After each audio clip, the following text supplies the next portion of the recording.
as ever appropriate. I'm chatting idly while we bring our final three speakers to the podium. They are in the enviable or not situation of sitting between you and our networking event. Now, if you thought it was a tough shift to stand between an audience and caffeine, think how much harder it is to stand between an audience and a cocktail reception. So we're at that stage in the day when you are indeed, ladies and gentlemen, the fittest, the strongest, and the best. You've made it this far. A few more minutes, you will make it over the finishing line. And that finishing line will be well worthy of achievement, believe me. So, I think we are now organized, and it's a real pleasure to welcome our three final speakers to the podium. Three short, punchy presentations, looking forwards, looking to the way ahead. And it's a particular pleasure to invite Peter Karola, who is political advisor to Katarina Konechna, and I have no idea how my pronunciation is there, but we can swap Glasgow dialects later. We'll see how we are here, a member of European Parliament here. So, Peter, I'm going to hand over to you for your presentation.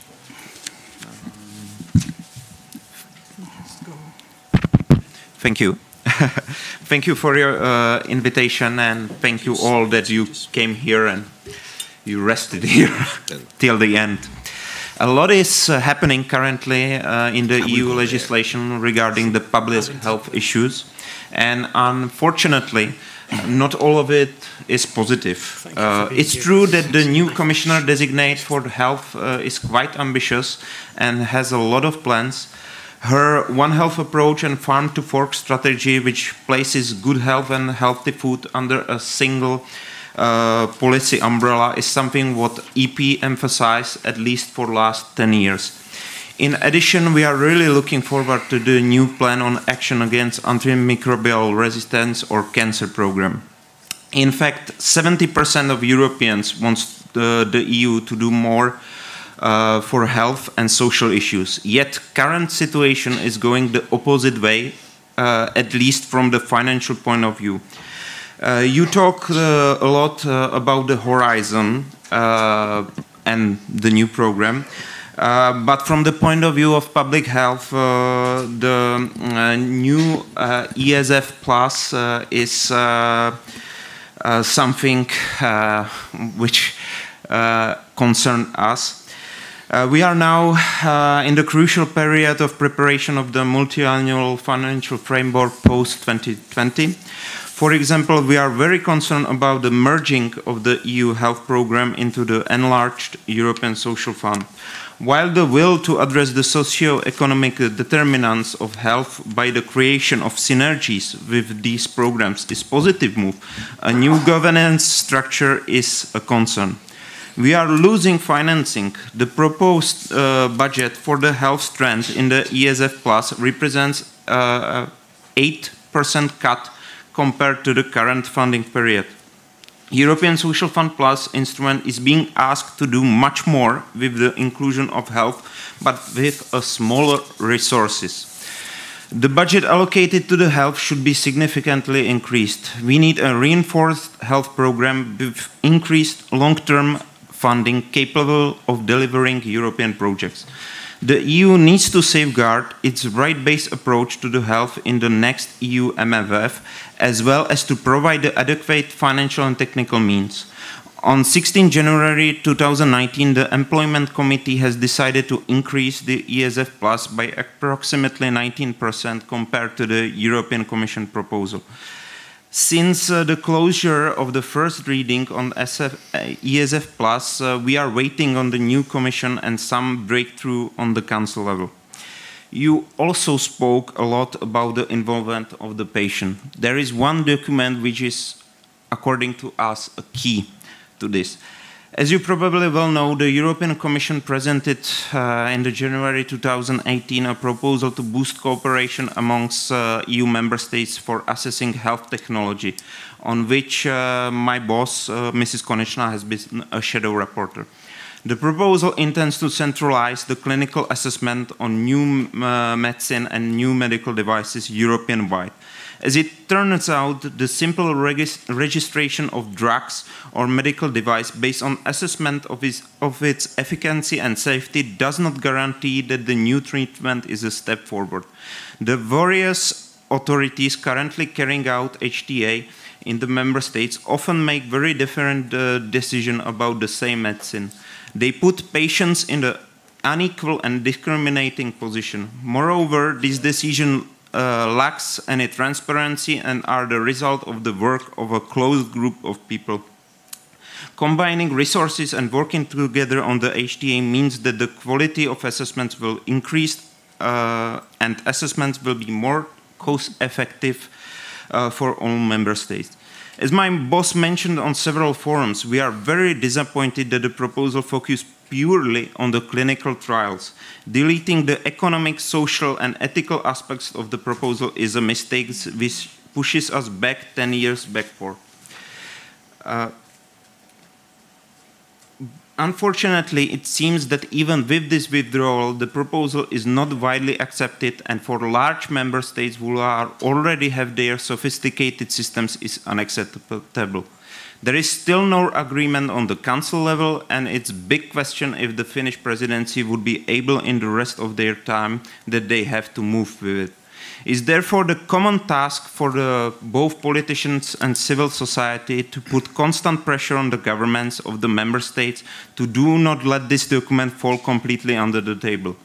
During the hearings of the new commissioner designate for the health, Mrs. Kyriakides promised Parliament that she would try to unlock this situation in the Council. So, we will see.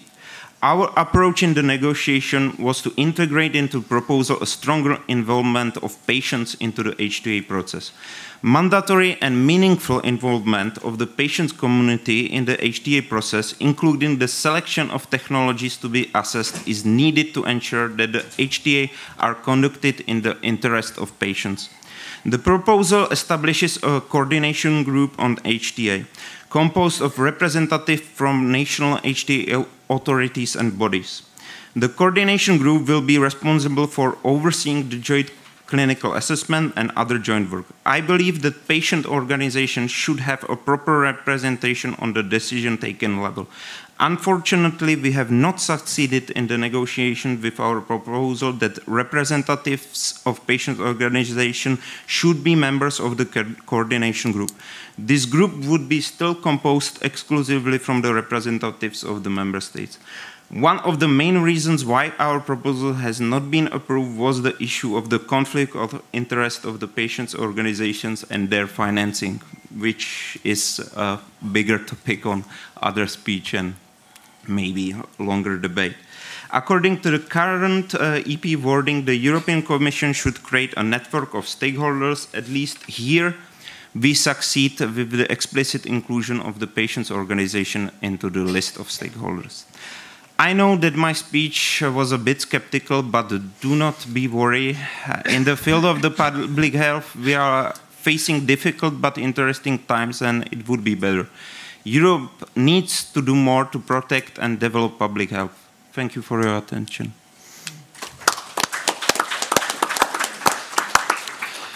Thank you very much indeed, Peter. I'm going to move on and invite you, Karen, to present. And if you wish to use the podium, we're very flexible in EULAR. We allow you to sit, stand. Indeed, if you wish to lie down, feel free. It's a real pleasure, while Karen is moving to the podium, to welcome Dr. Karen, Professor Karen Speedo to the panel, who sits on the scientific panel for health. And I actually had the pleasure of listening to Karen speaking in Glasgow just a few months ago when we shared a podium at a pediatric gastroenterology meeting, I remember. It was wonderful to learn from you then, and I'm looking forward to some more lessons. Thank you. Thank you very much, and it's a real pleasure to be here. I think it's part of moving around, that was also mentioned this morning, and interacting with many groups that really helps us in making a joint step forward. So what I want to present is just a few snapshots of the work we've been doing with the Scientific Panel for Health, and especially on the topic of stakeholder engagement in EU health research policies, and I think that fits very well with the debate we've had here this afternoon. So the Scientific Panel for Health was actually installed under Horizon 2020. It's part of the regulation of Horizon 2020. We are an expert group within DGRTD with a mandate to provide foresight, vision, strategy, and identify bottlenecks to innovation and solutions for it. We have taken the approach that we should not just sit around the table, but that we need to consult and connect and to mobilize the stakeholders through workshops and conferences before we make any recommendations.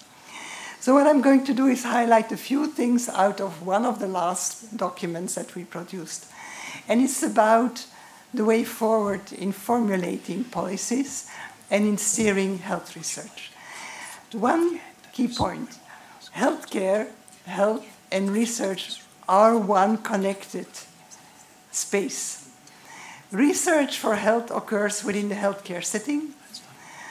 Out of the healthcare settings comes the questions and it goes around. And I'm not talking just about innovation. I'm definitely also talking about implementation research, prevention research.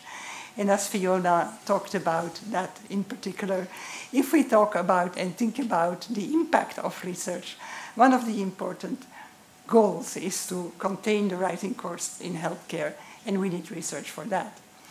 When we look at the funding, and this is a slide, if you want to look at it more closely, it's in one of the documents, that tries to capture the complexity of the research funding landscape.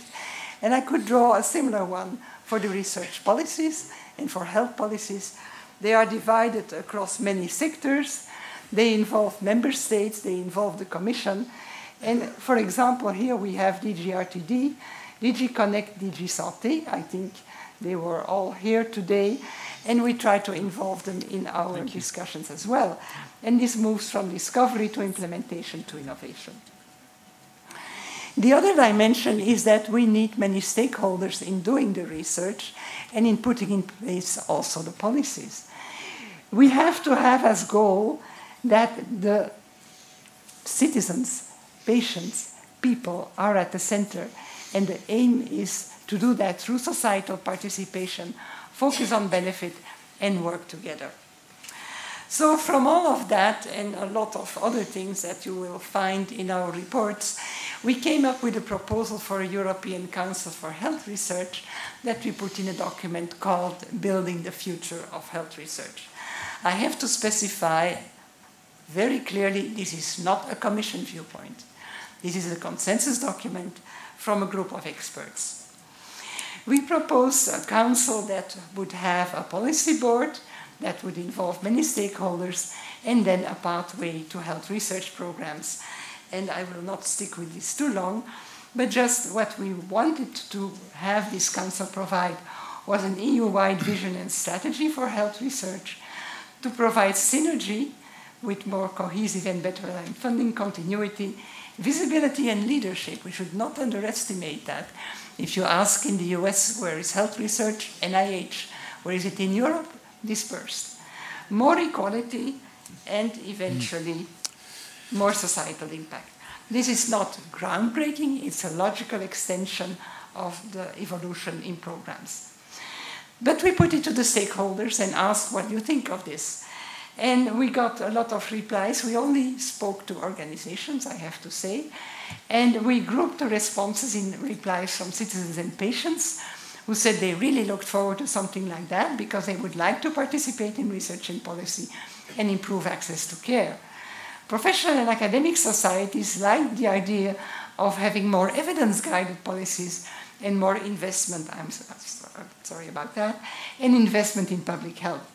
Industry and SME also saw the opportunity for building partnerships and facilitate innovation. The decision makers were more guarded.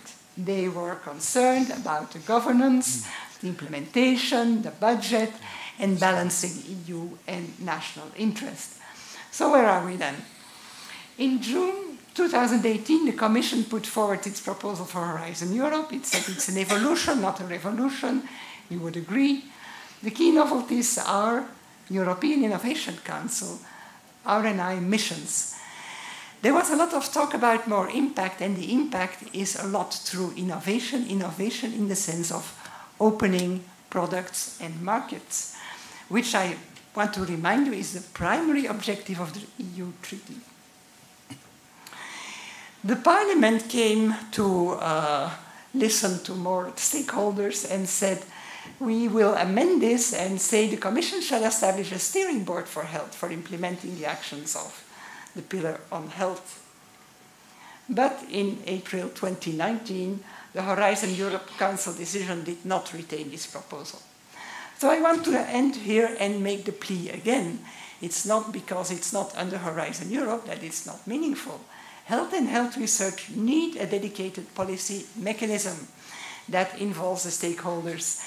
And I'm going to quote two organizations, FPA, that says in its manifesto, the health of US citizens depends on all of us, patients group, policymakers, healthcare professionals, civil society and industry. We need to pool resources and expertise. The Patient Access Partnership, July, had a very interesting conference as well, talking with policymakers and decision makers, and brought up again the idea that we need a vice president for health and well-being and addressing the needs for cross-sectoral cooperation. So I'd like to end here and say we need further dialogue and we need more advocacy towards implementation of a joint decision-making. Thank you. Said.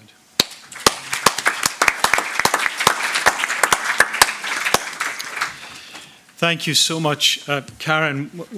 Well said, and a powerful message with which many of us will concur. So thank you so very much for that. I'm going to give the last word in this session to Jose Valverde Albacete. You're very, very welcome here, sir. And this is indeed our third Directorate General of the day. I don't know if that's a world record, but it certainly feels like it this late in the afternoon, and you're very, very welcome. We look forward to your remarks, sir. Thank you. There we are. This would be. Yeah, it should be.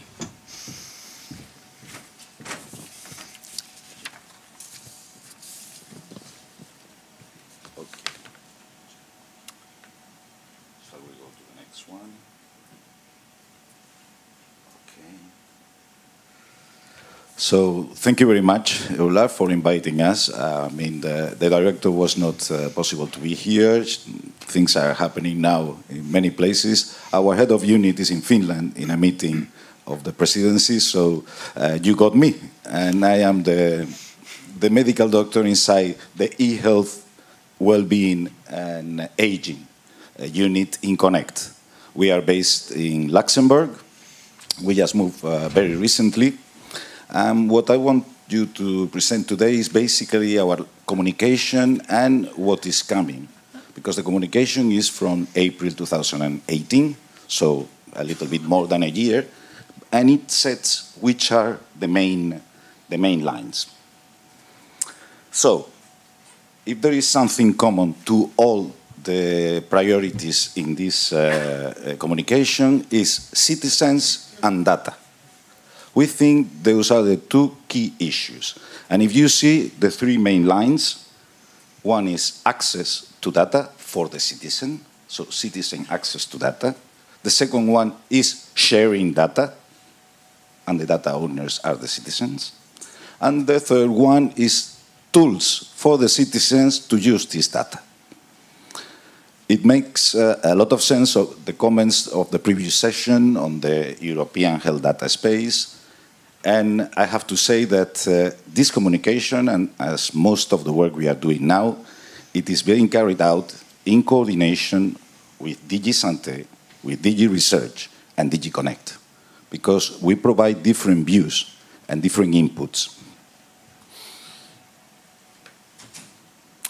So this is what we think is all about from the e-health sector, from the telematic part of it. There is a big revolution on the data. We have these data donations, real-world data, data coming from the electronic health records, data that needs to be accessed. Interoperability issues are at all levels, not even in a single region, as it was mentioned before, can things, all the data needed for health issues can be interconnected. And there is an opportunity to do it on the large scale if we want to use quality data compliant with the GDPR, most probably in a federated way, where the data sets are still at nation level, or regional level even. But I will show you later with an example of what we are doing in the 1+ million genomes initiative, which may be a way. So this is the first step, or the first priority, so it's giving access. What we have been doing on that. For years, we have been working on interoperability, and we have tried, or we, the Commission tried, the Member States tried, to focus on patient summaries and e-prescription. And this is starting to be working between different countries. It still has steps to go on. And you look, it's just e-prescription and patient summary.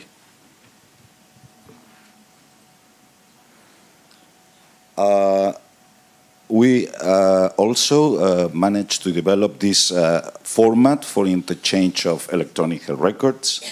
This is a recommendation that was published February last year, but it gives at least a first glimpse of what we can get.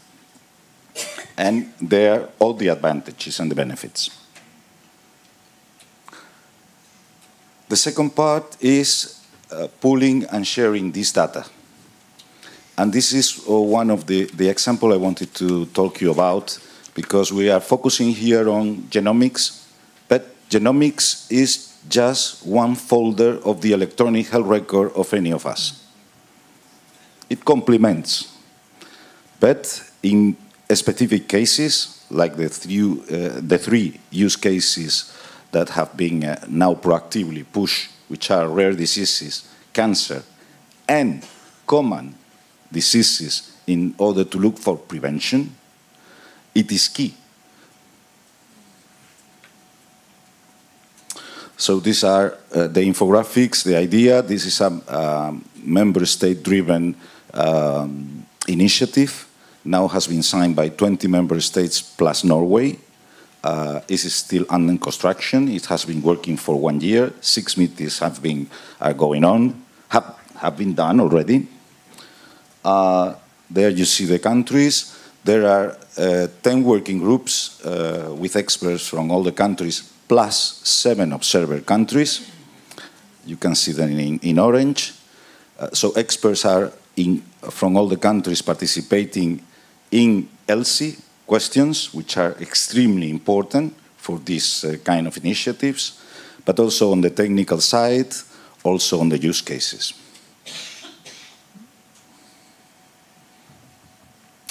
The third part, as I was telling you from the beginning, is the tools for the citizens to use this data and to make profit of that. Because the electronic health records are mostly usually for professionals who are understanding. I was an emergency physician for years, and when we got the tablets, and on the tablets, the right information before arriving to the homes of the patients, the life changed for us. We had many of the questions answered before we were arriving to the places. But what about the citizen? What we have found is the app world is extremely important. We are working now also on the conduct and the ethics and the assessment of this, of the M-health, or the mobile health.